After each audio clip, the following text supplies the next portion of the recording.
नमस्कार, मी संदीप आणि तुम्ही पाहता एलएस मराठी। पाहूयात काही विशेष घडामोडी। तमिळनाडूत अखेर सत्ता स्थापनेचा पेच सुटला। व्हीएसकेचा विजय यांच्या टीव्ही केला बिनशर्त पाठिंबा।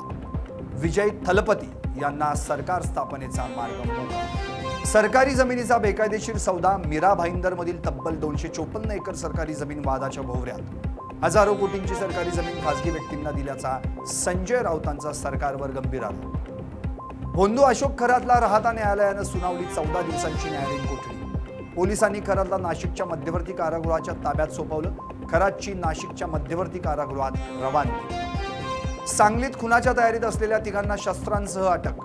दैनिक जनप्रवासचे मालक आणि महाराष्ट्र राज्य पत्रकार संघटनेचे संस्थापक संजय भोकरे यांच्या हत्येचा कट। सांगली शहरातील कार्यालयाबाहेर हत्येच्या तयारीत असताना पोलिसांनी तिघांच्या मुसक्यावर।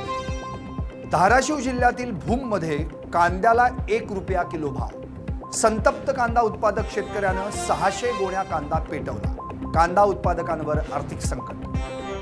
मराठीच्या मुद्द्यावरून मनसे आक्रमक। जालन्यात गुणरत्न सदावर्ते यांच्या गाडीवर मनसैनिकांनी फेकली शाई।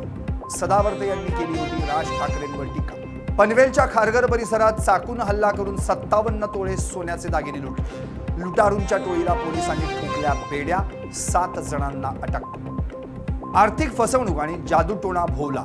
विरकर बंधूंना 4 दिवसांची पोलीस कोठडी। 11 मे पर्यंत कोठडीत रवानगी। सिंधुदुर्ग जिल्ह्यात सलग 3ऱ्या दिवशी अवकाळी पावसाची जोरदार बॅटिंग। मच्छीमारांना सतर्कतेचा इशारा। पुण्यातील आंबेगावातील लांडेवाडीत लागलेल्या वणव्याची झळ कातकरी कुटुंबात। घरासह संसार खाक तर जनावरांचा चाराही खाक।